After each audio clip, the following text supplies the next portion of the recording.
Hello and welcome. I'm Danielle Stimpson of Learn Reiki Philadelphia, and today we're going to be going over my top 8 stones to help you clear and protect your energy. Whether you're new to crystals or if you've been doing spiritual work for decades, you're bound to learn something new from these amazing stones that I've selected for you based on their accessibility, affordability, and ease of use. If you would like to join me on a regular basis, I do live streamed Reiki healing with crystal grids 5 times a week right here on YouTube. I open up the live chat so that whatever your healing request is, go ahead and share it with me and I will select some crystals to support your intentions. You can also learn more about my online Reiki classes, my social media, free community Discord, as well as my crystal shop, all in the description below. So what is energy protection and clearing? Well, first of all, even if you don't feel that you're someone who's very sensitive to the energies around you, you've definitely responded to the energies around you. And here, let me give you some examples. Think of the last time you were in a crowded space, airplane, waiting room, anything like that. Maybe a small child has come in with someone and they're really excited to be there. They're happy, they're talking, they're yelling, oh boy. And you know what? Everybody's heart just kind of opens. Everyone softens. Everyone is willing to chat a little bit with each other. There's a bit of a buoyancy. It's like our shared humanity suddenly gets unlocked. That's some really good energy. Now think of the last time that you were on a plane, bus, train, crowded waiting room, where someone came in and say they weren't having such a great day, and maybe they even started acting out on it. Think for that moment of how your energy felt, of how it was by contrast to that small child coming in and being excited, how your energy field just kind of went sort of an internal cringe. That's your body, mind, and spirit reacting and saying to you, this doesn't feel good, and you start to bring your energy in. That's a sign that you're in a place where you're reacting to energy, whether it's you're opening up where it feels more safe and happy, or you're shutting it down when you feel like this is something you don't want to take home with you. For those of you who've been doing spiritual work or Reiki or anything like that, even for extended periods of time, you're definitely going to learn some new techniques and new ways to approach it. And no matter what level or where you are in this being energy sensitive, know that over time, the more that you are aware, the more that you will be inclined to sense things and react to the energies around you. Being able to provide some self-care in that regard, helping yourself to set and hold some energy boundaries, is really just going to make things a lot more comfortable for you. And then, of course, there's those instances where there might be truly negative energy around. The crystals can help you, again, reaffirm your energy boundary and keep those sort of lower vibes out of your field so you don't necessarily have to bring them home. Now, no judgments on those that are like giving off bad vibes, because you know what, I don't do the good vibes only thing. That's not real. Authentic vibes, please. That's sort of my thing. We can't always be having our best day. Neither can anyone else. So there are just times when maybe the bad vibe in the room is coming from us. It's going to happen. We're human and we're living a human experience. So how do we kind of cleanse that energy, whether it's something we absorbed externally or something that we're letting go of internally? Several ways, several different stones that add each a twist and a nuance, different approaches you can use to help support you as you move through that. As I describe these stones, if you hear one and you're like, oh, I really love that stone, and you don't happen to have it, remember you can use a clear piece of crystal, a clear piece of quartz, to stand in place of it if there's not a readily accessible way to go ahead and get it. Okay, so here we are at the crystal grid, and I'm going to walk you through each of these crystals one at a time and tell you a little bit about it. You can also see the names of these crystals typed out in the description box in case you're looking to source them locally. So the first one I want to talk about is selenite. That's that big, beautiful silver in the middle of the grid, this right here. So this is selenite. Selenite is actually a very soft stone. Do not cleanse this in water. It will start to melt. This one is actually so soft that if you went outside and wrote on the pavement, it would look like you wrote on it with chalk. So it's very fragile in some ways, but then at the same time, very sort of strong at the same time. This stone works by reflecting pure white light no matter what the source. That's how it can keep the energy of a space light and bright. This particular stone doesn't actually require cleansing for most people. Maybe for me, I mean, I'm doing a lot of energy healing for a lot of people, and occasionally I'll do a little bit of energy clearing on it, not with water, and it'll just feel like it's helping. At the same time, most of the time, I don't need to do anything. This is such a pure stone that it clears the crystals around it, and that's exactly how I use it. So for example, I have trays like this that when I'm done doing a session on a client, be it over a distance or in person, I take the stones that I've used in that session, and before I put them back away, before I use them on another client, I actually just let them sit in this tray, and I make sure that they're in contact with the selenite. And I leave it there for at least 2 hours, maybe more. And this is a way that I work with it to keep the energy clear. Another way to use it is to place it anywhere that not so great energy can come in. When I'm treating folks, and Reiki is a Japanese form of energy healing, in Japanese culture, it's understood that the energy that we are releasing leaves out of the feet. So I tend to keep a couple of selenite wands at the foot of the treatment table, so that this way, as the energy is leaving their body, it is reflected in a way that it kind of starts to disperse it a little bit. In fact, here's one of the larger pieces that I work with in that regard. So yeah, selenite can come in large and small and all of this. Very wonderful stone to work with. It's excellent for a meditation space, and it's really perfect for anyone that works with angels. This is one that can help you connect with your spirit guides as well as your angels, so that you can better hear their guidance along the way, helping to keep you safe, protected, and giving you hints about ways that you can improve your energy. So I've placed that right in the middle of our grid. The next one I have there is Smoky Quartz. Smoky Quartz is one of the stones that's more highly recommended for Reiki practitioners in specific, but it's really an incredible stone that does so much. Smoky Quartz, and here's two versions of it, tumbled and a raw natural point. Smoky Quartz doesn't just sort of reflect energy, it actually transmutes it. So when lower energy comes near it, what it actually does is it changes it on its fundamental level.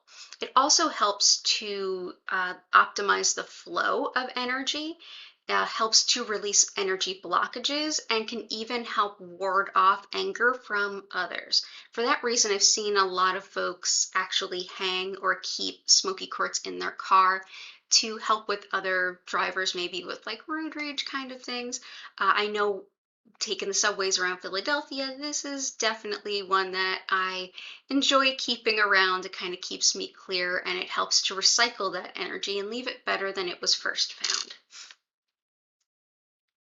So you can see that here in our crystal grid if you take a look at those right here, these lovely tumbles, or again the points. The next stone I've added is Shungite, and it is a matte black. You'll notice that it's not really reflecting any light. This is an unpolished raw specimen.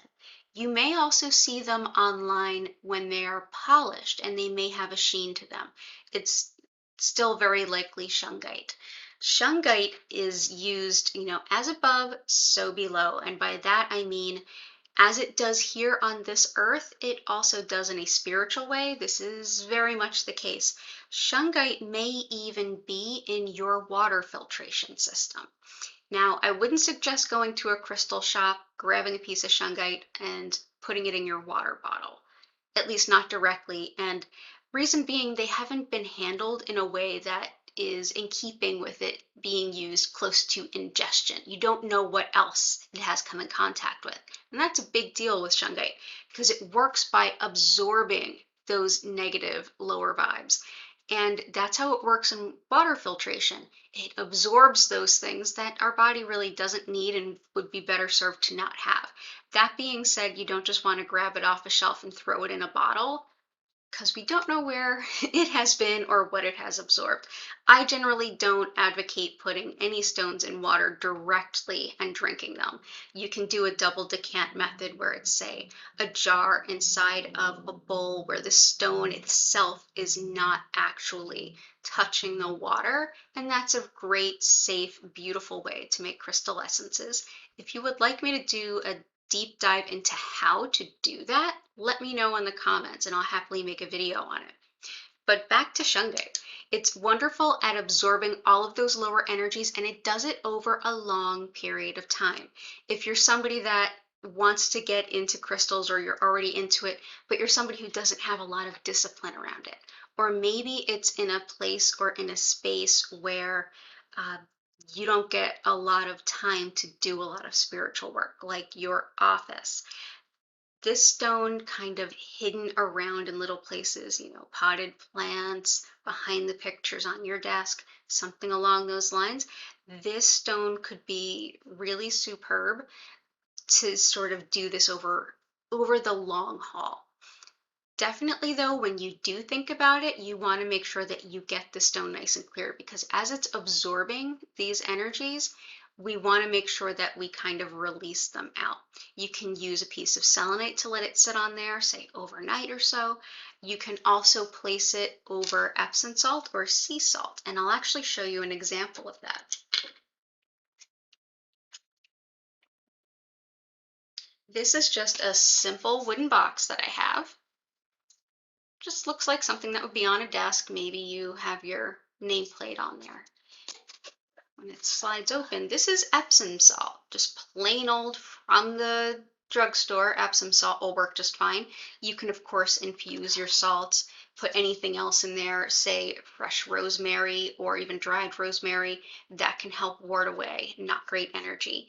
And rather than putting the specimens on top of the salt directly, the salt doesn't have to be in direct contact with the crystals. I would actually just take whatever stones I'm working to clear and put them on top. So this is an alternative to working with selenite to clear your stones. You probably already have some kind of vessel at home. You can even take a box and put a piece of fabric over it as a barrier, and then put the stones on top of the Epsom salt. Or you can just put them right on the bag of Epsom salt. It'll work great to sort of absorb that negativity back out, and then we'll take the shungite and put it back into our environment or keep it around us. So if you're somebody that tends to absorb a lot of not great energy, and it tends to happen a lot when you're out and about, this is a great one to kind of slip in your bag, in your backpack, or even keep a smaller piece in your wallet. You can definitely find jewelry made of this as well. The next stone I want to introduce you to is probably my most recommended stone, and it is black tourmaline. I recommend this to a lot of my Reiki students as well as several of my clients. Black tourmaline, as you can see here, looks quite different than the shungite.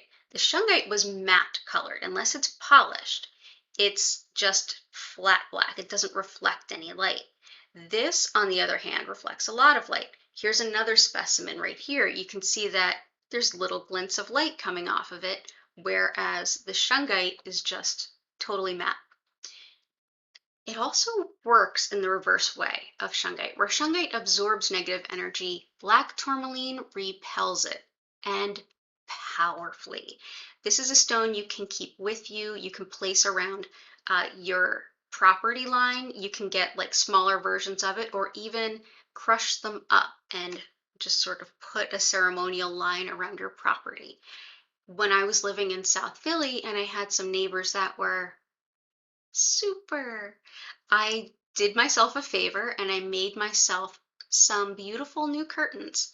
And in those curtains, I sewed some appliques on, and I made those appliques by placing some crushed up black tourmaline into those appliques. So I basically made stripes by folding and sewing the fabric and placing the crushed up tourmaline within those stripes. No one knew it was there. I knew it was there. I had a lot of roommates and we never used to use that one living room. After I hung that curtain, everybody was hanging out again. So yeah, black tourmaline, excellent. Also great if you're somebody who has problems with electromagnetic smog. If you work around or close to servers or a lot of computers and you start to feel really drained at the end of the day. That can even happen from like commercial refrigerators and freezers and things. Just you feel kind of headachy and icky after a while. Try a piece of black tourmaline. This can really help you sort of deal with those frequencies a little bit better. See if it helps. So yeah, we've got black tourmaline all around here. Got some here, here, and around the edges. So yeah, lots of black tourmaline. Keeping in with black tourmaline is another favorite friend of mine. Let me introduce you to Dalmatian Jasper. Dalmatian Jasper actually has these beautiful speckles, so we can see how it gets its name. The Dalmatian Jasper can come in any color, and usually it's like a white or an off-white like this is. What looks like these little spots or dots are actually inclusions of black tourmaline. They're like spikes that run right through it. What is an energy field? The term aura is actually really appropriate here. The aura is the energy that extends beyond your physical body. So if you take your hands for a moment, and if you do Reiki, you can open up to it. If you're sort of new to this stuff, you can just sort of rub your hands together a little bit if you want. Take a deep breath and feel your energy close and far. If you want, you can pause the video and play with this a little while. Another good example of how our energy expands beyond our body is when you can feel someone behind you. You can sense someone nearby. Your energy field is picking up on their presence. It's something we can do. Some people do it better than others, but we can all do it. Our energy field is why it feels so uncomfortable to be in such close quarters with people we don't really know. We can feel that in our extended body. The Dalmatian Jasper, with these beautiful rods of black tourmaline running through it, it symbolizes the concept of that black tourmaline running through us and our energy field, clearing it, just sort of pushing out all that negativity and getting it out of our field. So Dalmatian Jasper is a wonderful one for clearing, especially if you've already sort of taken on quite a bit of not great energy. You can put this anywhere that you want to sit and relax or renew or regenerate, restore. Any place that you might be after you've been in some places that can be challenging. Here's an example. If someone is a therapist or a social worker, this would be something I'd have in a space where I'm sitting to ground after having seen some clients. Dalmatian Jasper is wonderful. Next, black obsidian. Black obsidian is actually a volcanic glass. It's a natural glass that's formed from volcanic activity, and this has some incredibly potent healing and protection benefits. This is a stone that I use for clients who have like shocking trauma, deep sort of, whether it's physical trauma or emotional trauma, mental emotional trauma, whether it's past or very recent. This is something that can help us deal with something of a shocking nature by helping us to begin to activate our, what we would term, things about the root chakra. So basically your natural defenses, your natural sense of being aware of your surroundings. It activates it in a way that feels more empowered and less fight or flight. It's more like I'm standing firm and I'll know what to do when I need to do it.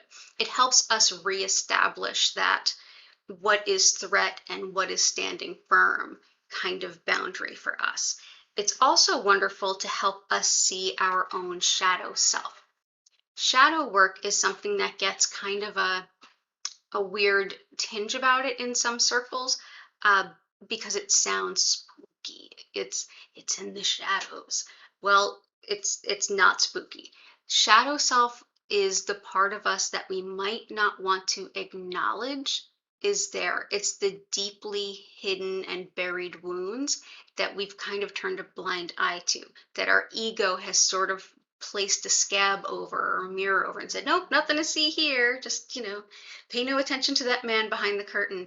This helps us peek behind that curtain to see what kinds of patterns and wounds and things are going on internally so that they can be dealt with and ultimately leave us safer. When we have that negative self feeling, sometimes we've internalized that from trauma, abuse, things like that, any number of things. Other times it's something that's unhealed, and we can either direct it inappropriately at others or we can direct it inappropriately at ourselves. Black Obsidian will help reveal that to you if that's part of what is coming at you. Sometimes, to borrow a horror movie analogy, it's sometimes the call is coming from inside the house. Yeah, sometimes what feels like negative energy externally is actually coming from internally. This is one that can help you reveal that and start to work on it and support yourself through it. The next one we're moving on to is Black Onyx. Black Onyx, which looks a lot like the Black Obsidian did. Black Obsidian, if you hold it up to a bright light, you usually can see through it. Onyx, nope, you're not seeing through this at all. So with Onyx, and this is a large rounded piece, and here in the grid we have it as these beautiful scarabs kind of dotting the inside. Onyx is sort of a wise teacher stone. It grounds fear and anxiety and self-doubt that can leave us vulnerable. And what I mean by that, when we're overwhelmed with fear and anxiety, we're not able to make high-level decisions. Our intellect is kind of cut off because we're in fight or flight mode. For example, if you touch a hot stove, you pull your hand back. You don't think about, should I put my hand over here or on my head or maybe on my left arm? You just pull your hand back. That's more of like the kind of jarring reaction. There's a place for that when you're touching a hot stove, but 3 hours later, you don't want to still be in that place. Hopefully you're going to, after you remove your hand from that stove, be able to go to that intellectual place and go, oh, okay, yeah, it hurts, but also I know that cold water and things like that will be helpful. So let's go do that. So this is one that helps us to feel more grounded and safe so that we can start using those other facets of ourselves to start to figure out how to best protect ourselves and move through whatever we're going through. It empowers our self-esteem and our sense of who am I to go forward. So if you're someone who tends to take on a lot of energy of others because you're a little bit more of an empath, and you're an empath that maybe you're an empath that also struggles with interpersonal boundaries and people kind of exploiting that. This is a stone that can help you to do that a lot less and move on and grow and hopefully not do that anymore and live a life more free and easy for you. It also aids connection with protective ancestors. Now, a word on ancestor work. I was born and raised in Jersey. Not all of my ancestors were great people. So, yeah. Uh, this is one that you can work with to work with your protective good ancestors, whether you were alive when they were alive or not. Last but certainly not least is going to be red tiger eye. Red tiger eye looks very much like our beloved golden tiger eye that most of you are going to be really familiar with, though was formed in the Earth's crust closer to deposits of iron, giving it this reddish sort of color. This is a stone that's highly protective and is excellent for the any kind of energy coming at you that's of a really negative variety, especially if it's intentional. And I mean that on the small scale, like gossip and uh, bullying, up into gaslighting, up into misogyny, things like that, interpersonal discussions and relationships that might cause you some harm professionally, personally, etc.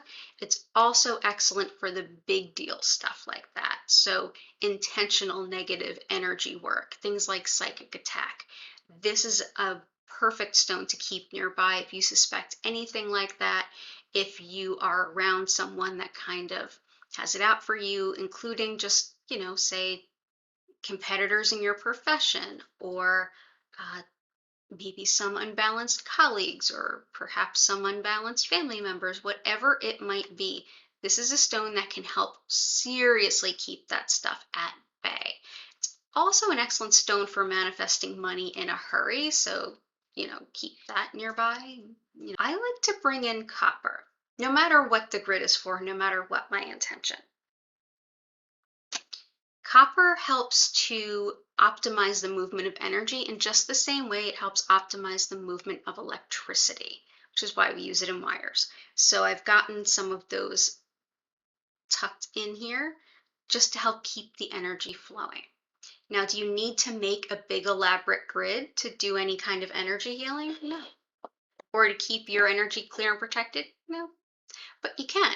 It can be as simple as carrying one of these stones in your pocket. It can be as complex and ornate as doing extended grids and working with sacred geometry and things like that. In the description, I'll link a couple of books about crystals and crystal gridding specifically that are a lot less popular here in the States, especially, but really sort of people are just sleeping on them. This is a great book. I highly recommend it. Check it out. So next I'm going to go ahead, and if you'd like to stick around, I'm going to actually send you some Reiki to help you clear and protect your energy. Only thing you need to do during this session is relax. Get comfortable. If you can't relax, that's okay.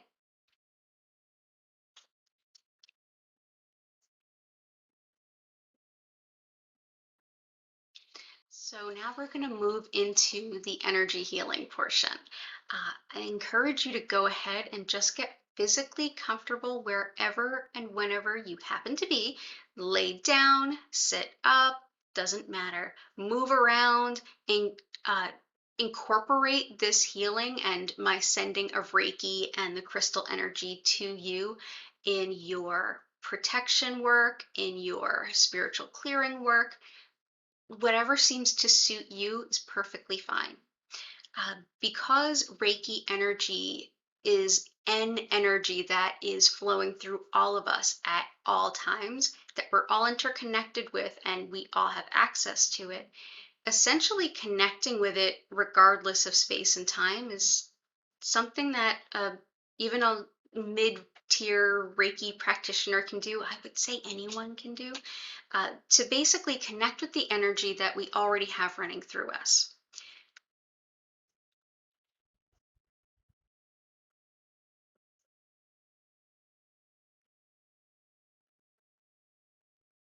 The style of Reiki that I work with the most is called Usui Reiki, and this comes from Japan. The Japanese concept is that everyone has energy flowing through them, everyone has soul. and that there are many other energies that run between and through and among all of us, where we share among them, and they're integral to who we are and how we are. One of those is the spiritually guided or soul energy, or Reiki. This energy is already a part of you right now, wherever you're sitting, wherever you happen to be, no matter what kind of state you're in today, if you're having a good day, if you're having a bad day, or all the places in between, this energy is already flowing through you. Your body, mind, and spirit, on even the most subtle level, are keenly aware of what Reiki is and how best to use it to support your greatest good. When I connect in Reiki and send it, what I'm essentially doing is connecting to that energy that already has us all interconnected, and essentially like directing more of it to you.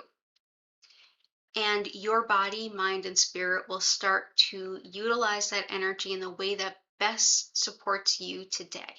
You can set any intentions for your own personal healing during this healing whenever you happen to be watching this. Just go ahead, close your eyes at any point during the session and ask the universe to support it. It can be more than one thing. It can be a dozen different things. It can even just be like, I wonder what Reiki is. Let's see if we can feel it. It's a great reason to try it. During the session, you don't have to do anything, but feel free to move around and continue to make yourself comfortable. You can cover your eyes, you can enjoy the music. I will turn the music up. I will turn the lights down. You will notice a slow movement through several colors of light, but at no point will there be flashing or strobing, so you're good there. As I send this, if you feel like you want to combine this time with other intentional work like journaling or anything like that, go right ahead. Works perfectly fine. I'm going to set the intention that the Reiki flow through me and to all of you for the greatest healing good, with love to all and harm to none, keeping each of our individual energy fields separate, protected, and just filled with love, and then express my gratitude to the universe. At the end of the 25-minute session, you'll hear my voice come back in, and I'll invite you to take a deep breath and start to come back to the space that you're in and into your body. If you're not done yet, just go ahead and tip the timer back a little bit and extend your session. At the end, you'll be able to go on about your day, continue doing some work for your energetic clearing and protection, or you can check out any of the other videos I have or stop by for the next live stream, where you can ask me any questions you might have about this workshop, or feel free to go ahead and leave a comment or find me on social media, in the Discord, whatever works for you. So as you go ahead and get nice and comfy, I want to thank you so much for being here, and I hope that you have a beautiful session. Enjoy it, and you will hear from me again in about 25 minutes.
invite you now to take a deep breath in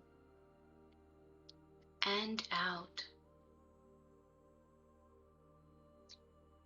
Gently move, stretch, bend.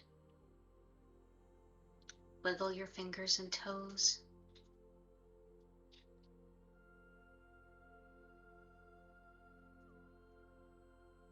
Slowly come back,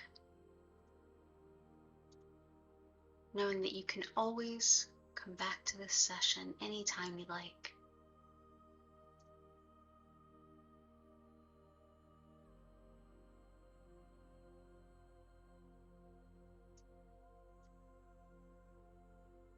Thank you so much for joining me today. It's been an honor and a pleasure to share all of these crystals with you, and also to share this healing and energy clearing with all of you. Again, if you'd like to join me for some community distance Reiki, I'm live 5 times a week here on YouTube.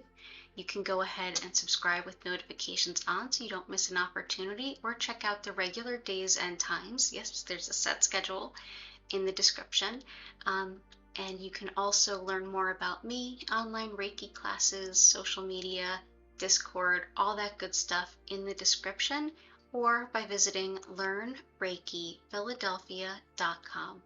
Be well, take care of yourself, and thank you once again for being here. I hope to see you again soon, and bye for now.